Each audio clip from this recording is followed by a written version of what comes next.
Il est 13h30 à Kinshasa, une heure de plus à Nuturi et à Lubumbashi. Madame, Messieurs, bienvenue à vous sur la RTNC au sommaire. CAN U20 Égypte 2025, les léopards de la RDC affrontent aujourd'hui les Amajitas d'Afrique du Sud à 19h à New Suez Stadium d'Ismaïla en Égypte. Les détails, c'est dans ces journaux. Encore une fois, merci de nous avoir choisis pour vous informer à travers cette édition de la mi-journée. Plus de 120 personnes mortes à Fizi dans le sud Kivu dans des inondations meurtrières. La rivière Kassaba est sortie de son lit, provoquant ainsi d'importants dégâts matériels. Plus de 150 maisons sont englouties et 850 habitants se retrouvent sans abri. Les recherches continuent pour tenter de retrouver les disparus. Nous y reviendrons avec force et détails au cours de nos prochaines éditions. Avoir un plan d'action d'ensemble pour mener à bien la coordination de la nouvelle stratégie du programme de désarmement, démobilisation, relèvement communautaire et stabilisation, PDDRCS, est sujet au cœur de la rencontre du coordonnateur national Jean de Dieu Désiré Tanga avec les coordonnateurs résidents du système des Nations Unies, Bruno Le Marquis. On fait le point avec Peggy Mukunda. Mettre en place un programme conjoint, avoir un plan d'action d'ensemble et un mécanisme de coordination entre les programmes de désarmement, de mobilisation, relèvement communautaire et stabilisation au PDDRCS et les systèmes des Nations Unies à travers la MONUSCO de sa section d'EDER. Des sujets au centre de la rencontre entre le coordonnateur national du PDDRCS, Jean Dédié Désiré Tangatita, et les coordonnateurs président des systèmes des Nations Unies, Bruno Le Marquis. Discuter du besoin de coordination à tous les niveaux, puisque ce n'est pas une problématique sectorielle, c'est une problématique très transversale. Donc l'État doit coordonner, l'État stratège, l'État pilote doit coordonner les acteurs, mais les acteurs eux-mêmes doivent aussi se coordonner entre eux pour éviter la cacophonie. Et la coordination aussi au sein de la famille des Nations Unies. Donc je pense qu'on a une clarté sur ce besoin de coordination. Une démarche appréciée par les patrons du PDDRCS car l'implication des systèmes des Nations Unies permettra de connaître en profondeur les priorités, les défis et la problématique du programme. Notre a été essentiel pour non seulement comprendre l'ensemble des mécanismes en place et comment est-ce que nous pouvons tirer profit de tous ces travaux qu'il a déjà entrepris. La réunion a été très productive. Nous sommes ensemble et nous les hauts et les bas, sur les marquis. L'implication des systèmes des Nations Unies s'avère important pour la réussite totale du programme pour la stabilisation dans l'est du pays. En nouvelle célébration aujourd'hui lundi 12 mai 2025 de la journée internationale de l'infirmière. Elle est placée sous les thèmes « Nos infirmiers, notre avenir, investir dans leur bien-être pour une économie plus forte ». Cet événement annuel est marqué par une série d'activités à travers le monde en mettant en lumière l'importance cruciale des infirmiers et des infirmières et infirmiers. Nous y reviendrons avec images et commentaires dans nos prochaines éditions. Parlons éducation avec les travaux du colloque sur l'intelligence artificielle qui se sont achevés à Kinshasa. Des précisions avec Anastasie Doumpou. L'intelligence artificielle reste un outil incontournable pour l'homme dans ses tâches professionnelles, bien que l'homme reste au centre dans la réalisation des travaux pendant cette heure numérique. Aujourd'hui, elle est importante d'être intégrée dans les systèmes de l'enseignement congolais en vue de réduire les coûts et les temps sur les résultats attendus. La correction de l'examen d'État prenait beaucoup de temps et il y avait beaucoup d'erreurs parce que la perfection n'est pas de ce monde. Mais il s'est fait que depuis l'année passée, il avait plu au chef de l'État Félix-Antoine Tshisekedi Tshilombo de nous nommer avec mon titulaire, la ministre d'État Raïssa Mal Dinanga. Nous avons travaillé d'urgence pour réduire sensiblement le temps de correction et de publication de l'examen d'État. On a été aidé aussi en partie par cette intelligence artificielle, mais comme la place de l'homme est incontournable, l'intelligence artificielle en soi ne peut rien faire sans l'homme. L'intelligence artificielle attend la matière de l'homme. Organisé par le laboratoire des recherches en sciences de l'information et de la communication en collaboration avec l'Institut national des arts, avec pour thème les journalismes face à l'intelligence artificielle, entre méfiance et révérence.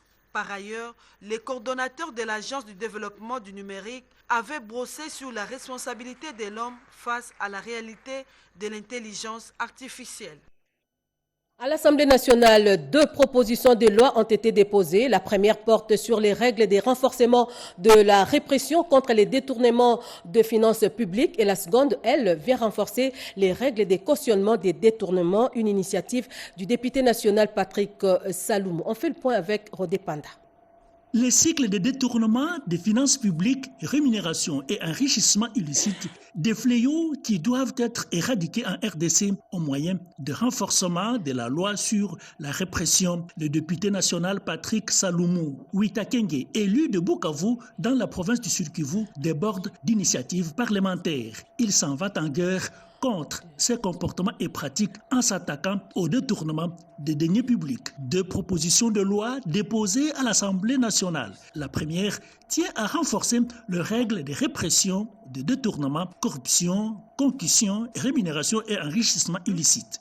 Et la deuxième renforce les règles de cautionnement en cas de détournement. L'esprit derrière la loi, c'est de se dire, lorsque on sert les pouvoirs publics, c'est en réalité un sacerdoce. Donc c'est question que les gens soient plus concentrés à servir plutôt qu'à l'enrichissement. Et pour les cas qu'on a eu à déplorer dans le passé où les gens se sont servis dans la caisse de l'État, il est question de pouvoir affermir les règles tant dans la procédure que également les règles fondamentales par rapport à l'application des peines. La motivation, c'est que l'on puisse davantage poursuivre l'argent qui disparaît plutôt que seulement se contenter d'avoir arrêté quelqu'un pendant un temps et puis le dossier, on le perd dans la mémoire. Quelle est la particularité de ces propositions de loi? Non seulement on est orienté vers les biens en réalité qui sont soustraits de finances publiques, mais aussi la personne. Dans la proposition de loi, on a essayé d'être plus sévère. On ne peut pas aller jusqu'à la peine de mort comme certains l'ont suggéré dans d'autres forums, mais ici on a suggéré qu'on pourrait aller jusqu'à perpétuité et là c'est pour des cas extrêmement graves. Après la première initiative sur la police des étrangers déposée au mois d'avril dernier, à travers les présentes initiatives, le député national Patrick Saloumou reste déterminé à mettre la main sur l'argent de l'État détourné. Le rapport de la commission politique, administrative et juridique relatif à l'audition parlementaire des ministres provinciaux sortants et entrants des transports et de la mobilité urbaine sur le fonctionnement des fourrières à Kinshasa, nous dit Blandine Wavingana. C'est la problématique de fonctionnement des fourrières à Kinshasa qui a préoccupé les députés provinciaux qui voulaient en savoir davantage. Plusieurs automobilistes se plaignent sur des entreprises non identifiées mais qui procèdent au transport des véhicules vers des endroits inconnus et prélèvent des taxes qui ne sont pas retraçables. Les députés ont recommandé au gouverneur de la ville-province de Kinshasa de suspendre toutes ces entreprises qui s'occupent des fourrières et créer une autre structure devant s'occuper des fourrières et contrôle technique. Pour œuvrer dans les secteurs de fourrières dont la ville de Kinshasa, le principe est que les partenaires doivent avoir un lien juridique avec la ville de Kinshasa. La nouvelle régie aura pour mission d'identifier qui a les contrats, qui n'a pas les contrats, qui a le droit de faire la fourrière ou qui n'a pas le droit de le faire. Par exemple, on signe un contrat avec X, il va venir avec ses engins, on se convient que les partenaires aura 30% pour les activités de fourrière, la ville aura par exemple 60%. Normalement, en finances publiques, les fonds de l'État ne peuvent pas être perçus par les privés. Il faut qu'il y ait en principe les comptables publics. Ils auront un contrat, un compte commun. Lorsqu'on fait les nivellements, la part des partenaires va à son compte et la part de la ville va au niveau de la régie. Et la régie sait comment c'est convenu avec la ville parce que la ville aussi aura droit à ces recettes. Au cours de cette même séance plénière, les élus de Kinshasa ont également adopté le rapport relatif à l'audition parlementaire du bourgmestre de la commune de Kimbanseke. Dans un autre registre, la participation du Centre d'expertise, d'évaluation et de certification des substances précieuses et semi-précieuses, CEC, au forum sur les chaînes des minéraux et critiques, la RDC a affiché ses ambitions lors de ses assises. Images et commentaires. Paris, capitale diplomatique et économique de France, a vibré au rythme des débats miniers mondiaux.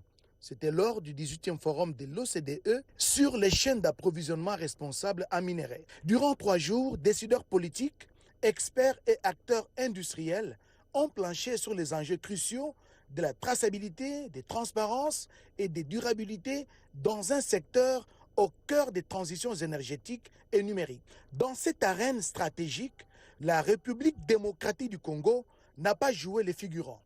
La présence remarquée du directeur général de CEC, Freddy Mwamba Kaniku, et du président du conseil d'administration, Dave Kalemban Kachala, dans la délégation conduite par le vice-ministre de Mines, a cristallisé la volonté ferme de Kinshasa de peser dans les débats internationaux sur les minéraux critiques. La traçabilité permet justement de connaître l'origine du produit, connaître aussi comment il a été transporté, comment il a été stocké et connaître également le composant de ces minéraux. Le CEC vient de faire un gros investissement suivant les orientations et les instructions reçues auprès de son Excellence Monsieur le Président de la République lors de son passage à Moussompo.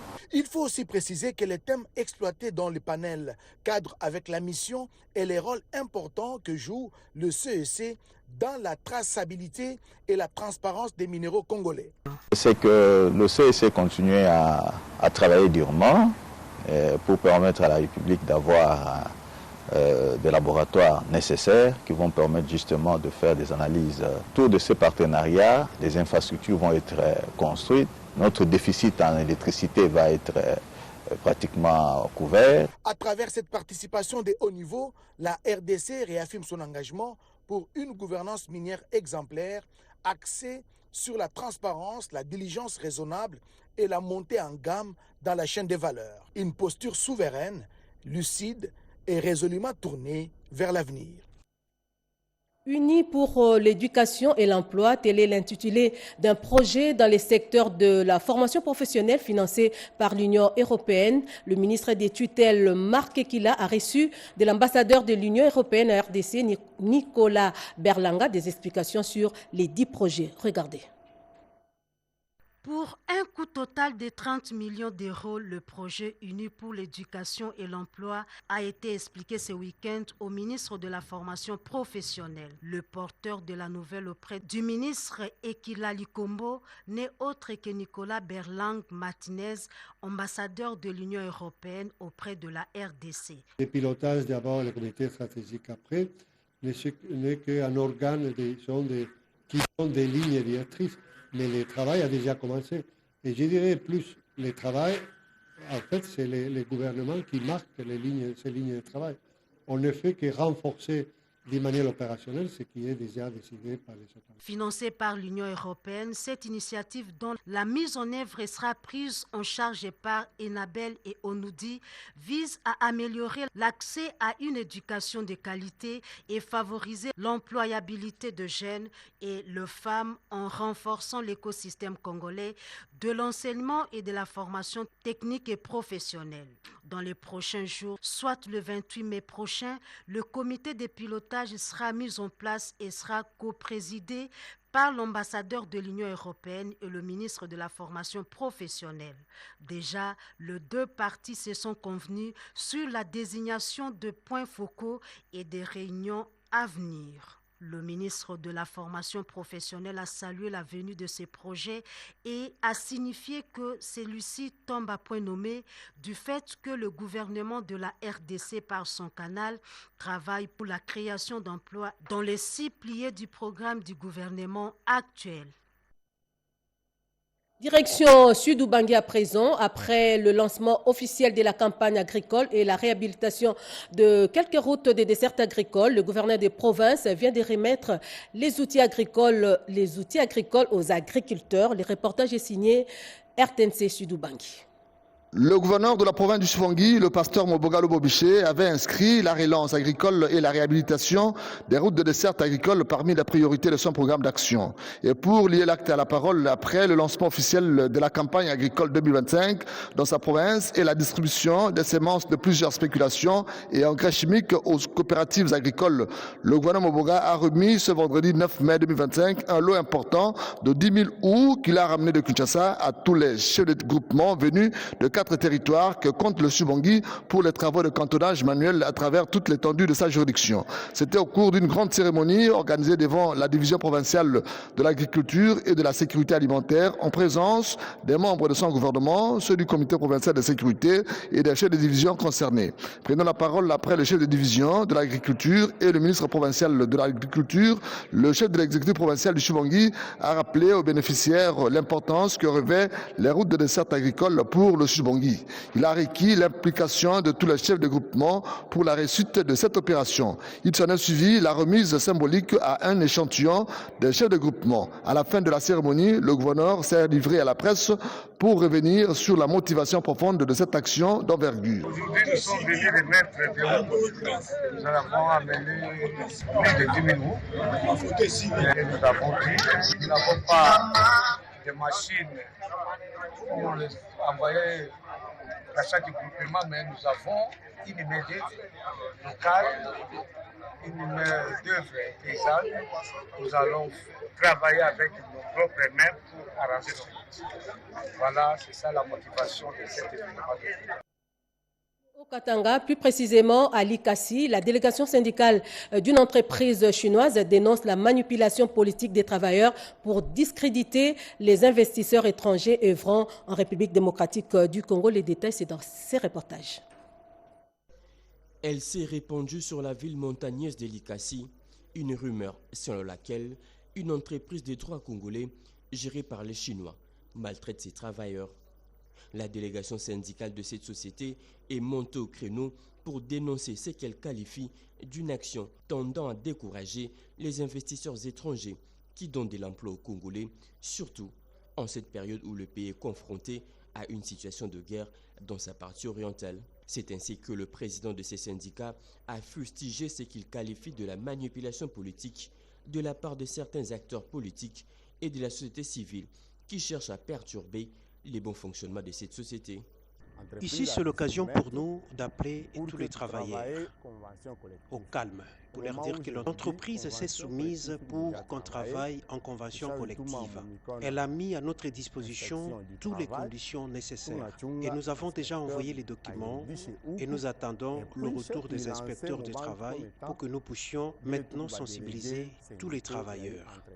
Aux autorités congolaises d'accompagner ces investisseurs étrangers qui apportent un changement dans la transformation du social des Congolais en général, en particulier ceux de la ville de Likasi. Sachez aussi que la situation sécuritaire dans l'est du pays préoccupe les ressortissants du Nord Kivu, Sud Kivu, Ituri et ainsi que la société civile. Un cadre de consultation des communautés ethniques a été mis en place pour la restauration de la paix dans cette partie du territoire national, nous dit Émilie Kaindo. La paix s'est construite, dit-on. La situation d'insécurité qui prévaut dans la partie est de la République démocratique du Congo préoccupe au plus haut point les fils et filles du Nord Kivu, Sud Kivu et Ituri. C'est dans le but de restaurer la cohésion, la paix et le développement que les ressortissants de ces trois provinces viennent de créer un cadre de consultation des communautés ethniques du Nord Kivu, Sud Kivu, Ituri et la société civile, en vue de mettre autour d'une table les fils et filles de ces trois provinces et les amener à s'impliquer pour ramener la paix dans cette partie du pays. C'est un cadre qui rassemble les communautés ethniques de la base au sommet. Les communautés ethniques attendent de nous que nous soyons le courroie de transmission de toutes les questions sur terrain vers les autorités. Que nous soyons en contact permanent avec elles sur terrain pour la recherche de la paix.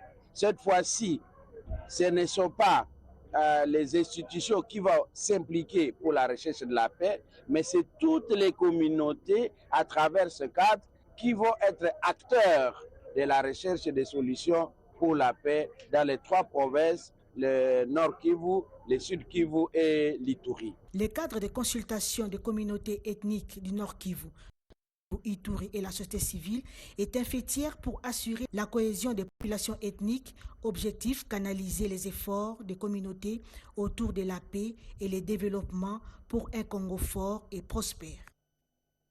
En Ituri, la presse militaire nous apprend que le commandant des opérations et gouverneur militaire, le lieutenant général Luboya Kashamadjoni, a reçu des encouragements et félicitations de la population des Bunia. Regardez.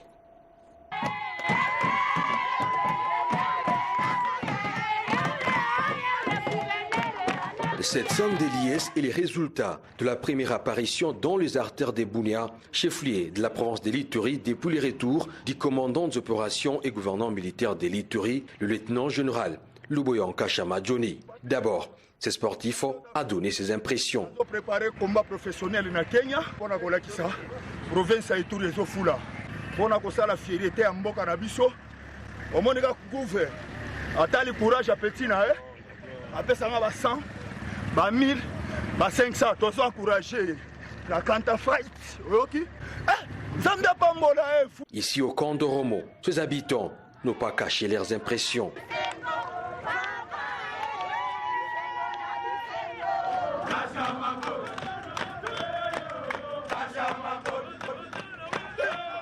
Une autre euphorie à laquelle a fait face les numéros 1 de l'Ituri, c'est ici au quartier Roro, dans la commune d'Mbounia.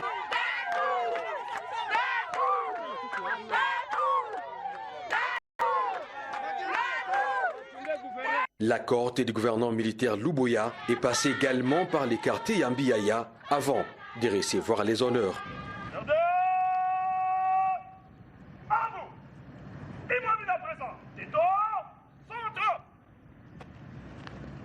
Son Excellence, Monsieur le gouverneur de la province de l'Ituri, mon général, à l'occasion de votre visite, la police nationale congolaise est rangée pour vous accueillir et vous rendre les honneurs. Rappelons que cette marche pédestre permet au numéro 1 de l'Ituri d'entrer en contact direct avec ses administrés et suivre de près les travaux de la modernisation de la ville de Bunia, mais aussi donner des solutions adéquates aux problèmes réels de sa population. En sport, la RDC affrontera aujourd'hui lundi l'Afrique du Sud en quart de finale au stade New Suez Stadium d'Ismaïlia d'Égypte. Des bis et moyens de rafraîchissement sont mis à la disposition des Congolais par l'ambassadeur de la RDC en Égypte, nous dit Gaïta Magalano. Qualifié en quart de finale, les léopards de la RDC U20 affrontera l'Afrique du Sud ce lundi. Aux côtés de ces prouesses, une mobilisation des autorités congolaises en ligne de marche. L'ambassadeur de la RDC, accrédité en Égypte, Jean Bosco Kassongo, met à la disposition de supporter ses staffs techniques de bus et moyens de rafraîchissement pour plus de 200 personnes. Mobilisation matérielle, signe d'attachement à la mère patrie innate, saluée par deux Congolais venus de Kinshasa. À la revue de presse à présent, dans une sélection et commentaires de Jean-Pierre Ndolo Demazou.